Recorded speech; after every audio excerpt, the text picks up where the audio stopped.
do have some slides. Hopefully you have them too. Yeah. Perfect. Can I do them myself? Oh no. You don't have my slides. Okay, I'm going to wing it. No problem.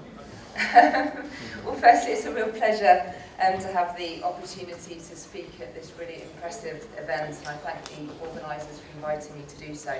I'm representing Fair Trials International. We're based in UK and Belgium, and we have a global mission of improving the protection of fair trial rights across the globe, and we do this in various ways, but my team is responsible for running a network of criminal justice experts across Europe and engaging in advocacy, particularly at the EU level. So I'm going to focus today on as I said, on the situation in the EU.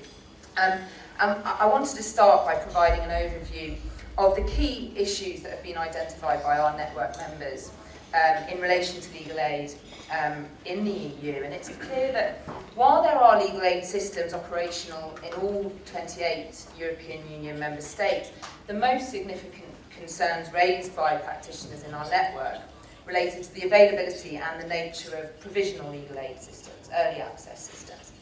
And we've identified various ways in which there are significant variations in this provision across the EU. Some member states have very established early access systems, whilst others have absolutely no provision for legal aid representation in those early stages. In others, decisions about provisional legal aid eligibility are made at the first court appearance, meaning any representation given prior to that moment is done on the legal practitioner's risk with regard to whether or not they will get paid.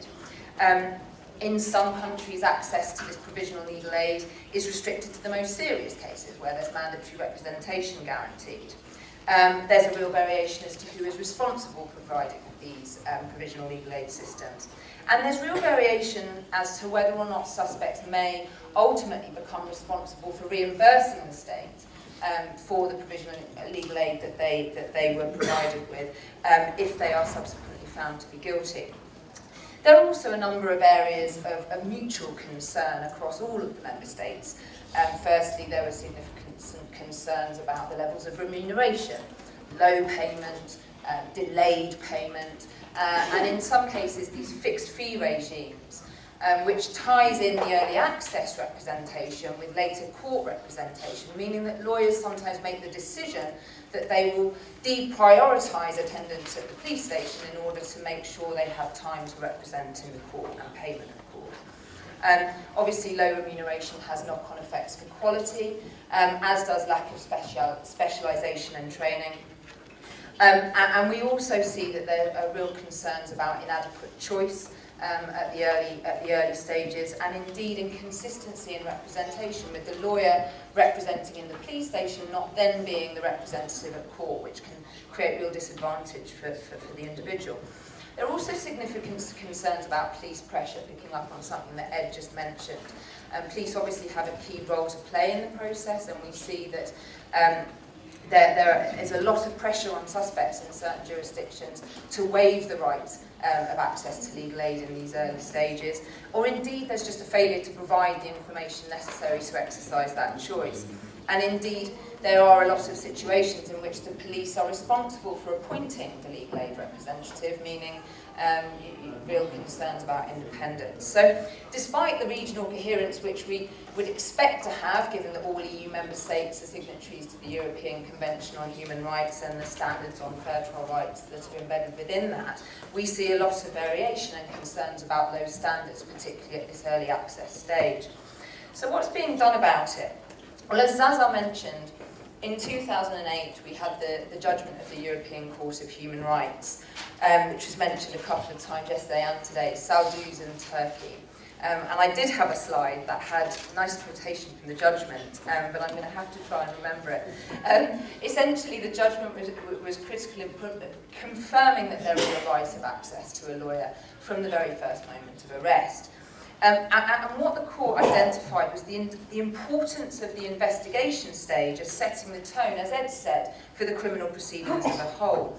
It identified the particular vulnerabilities of suspects during that stage, and indeed the importance of legal assistance in helping suspects to overcome those vulnerabilities. So it then found that there was the consequential importance of having access to a lawyer from the very first police interrogation. And perhaps most significantly, the court made the finding that the rights of the defence will be irretrievably prejudiced if incriminating statements taken in the absence of a lawyer are subsequently used as the basis for a conviction. Now, this case law has become further entrenched through countless decisions, and indeed there's been a further firm confirmation that this early access to legal representation includes representation during police interrogations, not just before it. And there has been notable impact. Scotland, France, Belgium, to name a few, have changed their legal system, the criminal justice process in the police stations to ensure that lawyers do have this access. And in fact, just in the last couple of months, Ireland has taken similar steps to do the same. Now, it's interesting that over 5 years on, some states are only just taking steps to implement this important decision. And I think that says a lot about the strength or lack thereof of the European Court's jurisprudence in effecting change. So it's therefore significant that the European Union has taken on this ambitious legislative programme, which is called the Roadmap on Procedural Rights, which it commenced in 2009 with a commitment to adopt legislative measures to address a range of procedural rights issues. This was developed in a very specific context. We've heard a lot about how context is relevant, but I think there's a lot that comes from this that's relevant across the board, not least the recognition of the interconnectedness of procedural rights. The rights covered were the right to interpretation and translation, the right to information, and we now have directives on both of those. We've had a third directive on rights of access to a lawyer, which is, as I mentioned, guaranteeing access to a lawyer from that crucial first moment. And those directives will be having their implementation deadlines. Some have already passed, and the right to access to a lawyer will come in 2016. But quite crucially, the directive on legal aid has been pushed back. It's been delayed. It should have come alongside the right of access to a lawyer, but the decision was made that to ensure that some success was made, the issue of legal aid should be parked. What we now have is a proposed directive on the table, which is probably a long way off agreement, and it's disappointing in many respects. It certainly falls short of the UN principles and guidelines. It addresses only provisional access to legal aid, albeit an important issue that we've identified. There are other issues as well, so it's very narrow in scope. It says nothing about quality, which is again an issue of key concern. And there are real concerns about the definition of when provisional legal aid actually comes to an end. In terms of what we have against us, we obviously have a lot of work to do in making sure this new legislation is as robust as possible, but also in terms of ensuring the implementation of this very ambitious legislative programme, emphasising to member states the importance and the interconnectedness of these rights.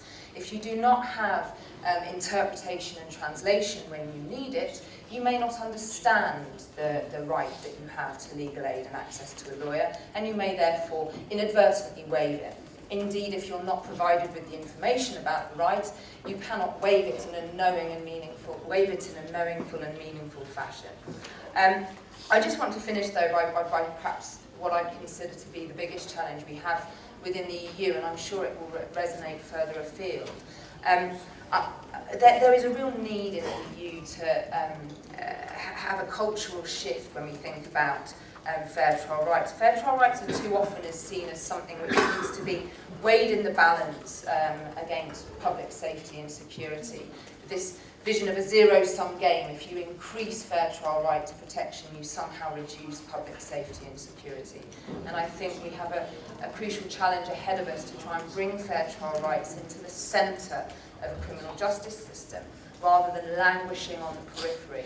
We need to encourage recognition that these rights benefit not just the criminal classes, but also victims, police and prosecutors, and society as a whole. We all have much to gain from a fair justice system in which everyone can place their trust. Thank you.